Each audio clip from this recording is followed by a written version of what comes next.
Shoranur railway സ്റ്റേഷനിൽ യാത്രക്കാരെ പ്ലാറ്റ്ഫോമിലൂടെ കൊണ്ടുപോകുന്ന ബാറ്ററി കാർ പാളത്തിലേക്ക് മറിഞ്ഞു. തീവണ്ടികൾ വരാത്ത സമയമായതിനാൽ വൻ ദുരന്തമൊഴിവായി. തിങ്കളാഴ്ച രാവിലെ 10ഓടെയാണ് 5-ാം നമ്പർ പ്ലാറ്റ്ഫോമിൽ നിന്നും ബാറ്ററി കാർ പാളത്തിലേക്ക് മറിഞ്ഞത്. സ്ത്രീ യാത്രക്കാരിയെ കയറ്റുന്നതിനിടെ ബാറ്ററി കാർ മുന്നോട്ട് നീങ്ങി പാളത്തിലേക്ക് മറിയുകയായിരുന്നു. ബാറ്ററി കാറിൻ്റെ ഹാൻഡ് ബ്രേക്കിൽ യാത്രക്കാരി ബാഗ് വെച്ചതോടെയാണ് അപകടം ഉണ്ടായതെന്നാണ് പോലീസ് പറയുന്നത്. പാളത്തിലൂടെ തീവണ്ടി വരുന്ന സമയത്താണ് കാർ മറിഞ്ഞിരുന്നതെങ്കിൽ ഗുരുതരമാകുമായിരുന്നു. ആയിരക്കണക്കിന് യാത്രക്കാരെത്തുന്ന റെയിൽവേ സ്റ്റേഷനിൽ ബാറ്ററി കാർ പ്ലാറ്റ്ഫോമുകളിലേക്ക് പോകുന്നതും പാളം മുറിച്ച് കടന്നാണ്. തീവണ്ടി വരുമ്പോൾ പാളം മുറിച്ച് കടക്കരുതെന്നുൾപ്പെടെയുള്ള സുരക്ഷാ നിർദ്ദേശങ്ങളോടെയാണ് അനുമതി നൽകിയിരിക്കുന്നത്.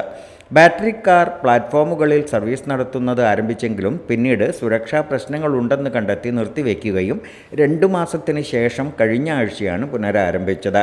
സംഭവത്തിൽ റെയിൽവേ സ്റ്റേഷൻ മാനേജറുടെ പരാതിയിൽ റെയിൽവേ സുരക്ഷാ സേന കേസെടുത്തു. ബാറ്ററി കാർ ഓടിച്ചയാൾക്കെതിരെ അശ്രദ്ധമായി ഓടിച്ചതിനാണ് കേസെടുത്തിരിക്കുന്നതെന്ന് റെയിൽവേ സുരക്ഷാ സേന അധികൃതർ അറിയിച്ചു. ആരോഗ്യത്തോടെ ഇരിക്കാം, മികച്ച പരിചരണം ഞങ്ങളുടെ ഉറപ്പ്. Shoranur medical trust, Shoranur. Dot view news. കാഴ്ചകളാണ് ലോകം, കണ്ടു തുടങ്ങുക.